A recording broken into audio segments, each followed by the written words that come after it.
हमारे घर में बहुत गरीबी बा,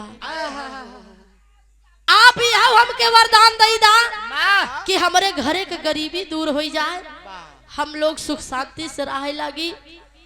और एक समस्या बा भगवान, चंद्रचूड़ कहा थी का तेरी में कहना मास्टर।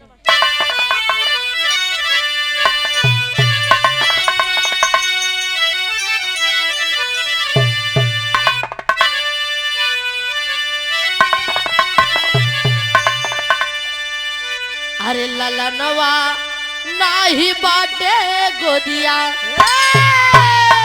कहे कि भगवान यहो समस्या बा, हमार दुल्हन रात दिन रोई रोई के दिन गुजारत बा। कहे अरे ललनवा नाही बाटे गोदिया, अरे त दुल्हन घरे में रो रो ढुरकावई नायनवा। दुल्हन घरे में रो रो ढुरकावई नायनवा, ललनवा नाही बाटे गोदिया। ए भैया, इधर चंद्रचूड़ भगवान भोलेनाथ जी के सामने तीनों वरदान मांगा थी। भगवान भोलेनाथ जी कहे कि आए भक्त, मैं तुम्हारे भक्ति में जरूर प्रसन्न हुआ हूँ, लेकिन इन तीनों में से कोनो एक वरदान नहीं पाऊं। तीनों में से जाऊं तो सबसे ज्यादा जरूरी समझा, वह हमसे मांगला। क्या आपको चाहिए? तब भक्त चंद्रचूड़ सोचे सोच में पड़ गया कि जरूरी तो तीनों बा, हम मांगी तो का मांगी। उस समय बाबू कहे भगवान आप हमका थोड़ा वक्त दे, हम आपसे बतावत थे। जाते हैं भक्त चंद्रचूड़ अपने घर पे, हुआ अपने बूढ़ी आधर अपने माता जी से पूछ के आवत ही, कहे कि ये माई हमरे भक्ति पे भगवान भोलेनाथ प्रसन्न हुई के साक्षात दर्शन दे, और हम तीन वरदान उनसे मांगे। भगवान भोलेनाथ जी कहा तो वे तीनों में से कौनो एक वरदान दे। अब तय बताओ माई कि हम कौन वरदान मांगी, का सबसे जरूरी बा। वो समय बूढ़ी माई अपने बेटवा चंद्रचूड़ के समझावत ही, कहीं बेटवा जरूरी तो तीनों बा, तू एक काम करा, जाई के कही दा कि प्रभु सोने के पलना पे ललना खेलत रहा, वह हमार माई देखे चाहत। ए भैया, इतनी बात बूढ़ी माई बतावा थी। भक्त चंद्रचूड़ बड़ा प्रसन्न होई के आवत ही भगवान भोलेनाथ जी से कहे लगे। गीत लगा था झकोरा मारे झूले।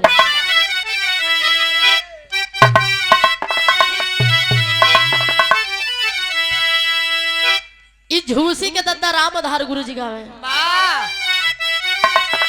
अरे झकोरा मारे झूलनी, ए भैया झकोरा मारे झूलनी, ताऊ है साड़ी लहराई हो झकोरा।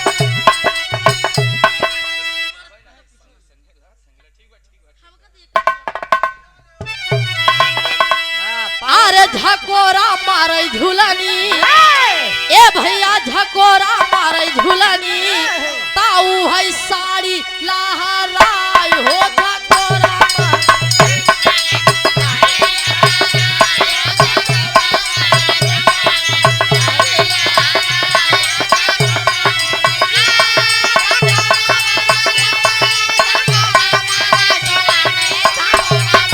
झूलनी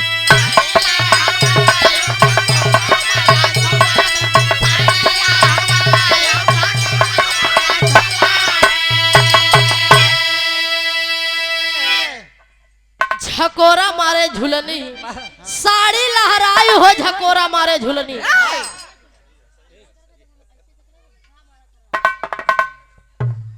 इधर भक्त चंद्रचूड़ जाए के भगवान भोलेनाथ जी से कहे का, अरे की खुशी में बोले मनवा, अरे खुशी में बोले मनवा, देत्या मनसा पुराई, खुशी में बोले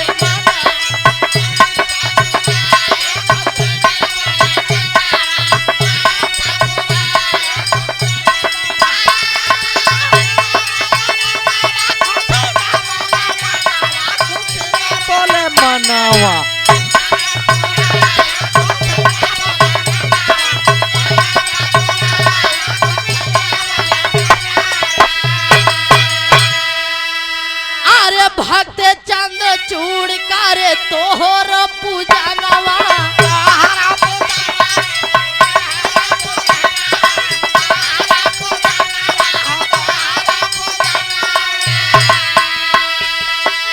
अब ता पुरावा स्वामी हमर यार मनवा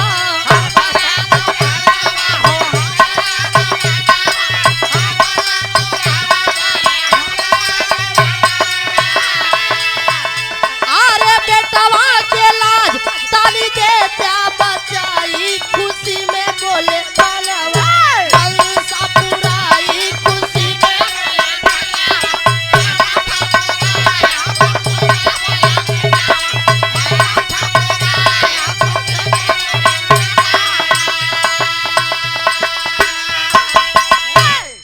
आए बाबू जैसे चंद्रचूड़ के माई समझाए रही कहीं कि बेटवा जाए कि तू यह तीनों बात एक साथ है रख दे देखा का होता आई के भगवान भोलेनाथ जी के सामने चंद्रचूड़ कहे कि प्रभु आप अगर हमारे भक्ति पे प्रसन्न है यार तल्ला सुना आप 3 वरदान ना देबा तो इला एक ही वरदान दे ओ समय कहे कि सुना हमके चाहिए का कहे कि सोने के पलना पे ललना खेलत रहा है वही हमार माई देखे चाहत है अरे बाबू इधर भगवान भोलेनाथ जी कहते हैं कि यूं मस्त कही दे तो सब मस्त होएगा जब अंतर ध्यान हो गए भगवान तब देखे तीनों देव आपस में विचार करत ही अल्लाह के भम भैया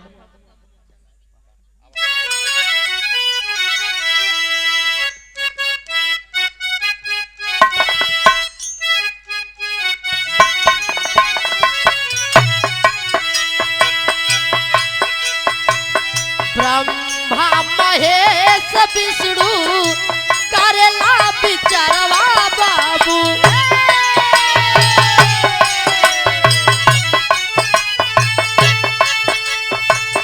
एक वरदान मांगन 3 बरिया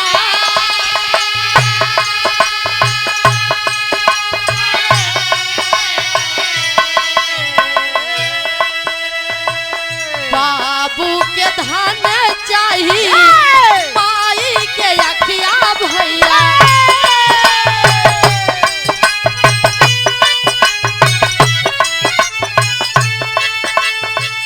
दुल्हन के मिली गावा गोदी में दुल्हा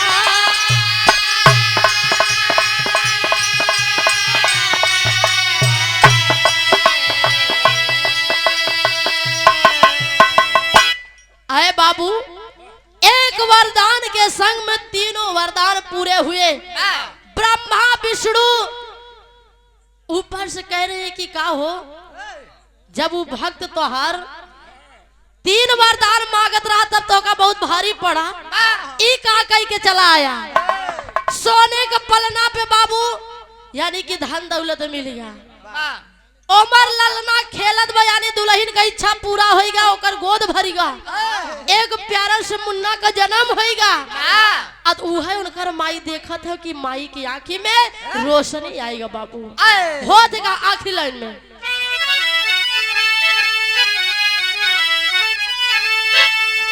आरती बनाई भोलेनाथ सोने का पलना आरती बनाई भोलेनाथ सोने का पलना ओ में झूले चंद्रचूड़ के सुंदर हो लाल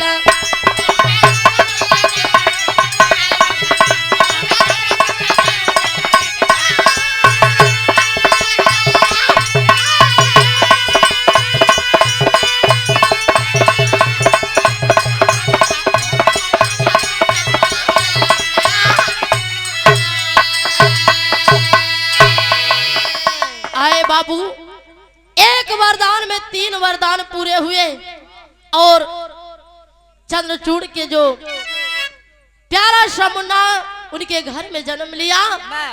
तमाम आरी बगल के लोग गांव जवार के लोग इकट्ठा हो करके बच्चे को आशीर्वाद दे रहे। तमाम प्रकार का सोहर गीत हो बा, सभी लोग खुशियां मना रहे हैं बाबू। यहीं से गीत समाप्त। गुरु घराने के फरसे में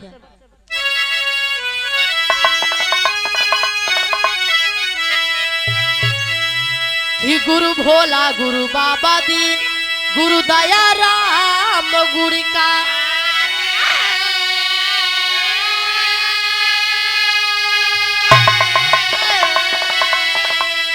अरे कथन किए उदय नारायण कविता साचे में ढारी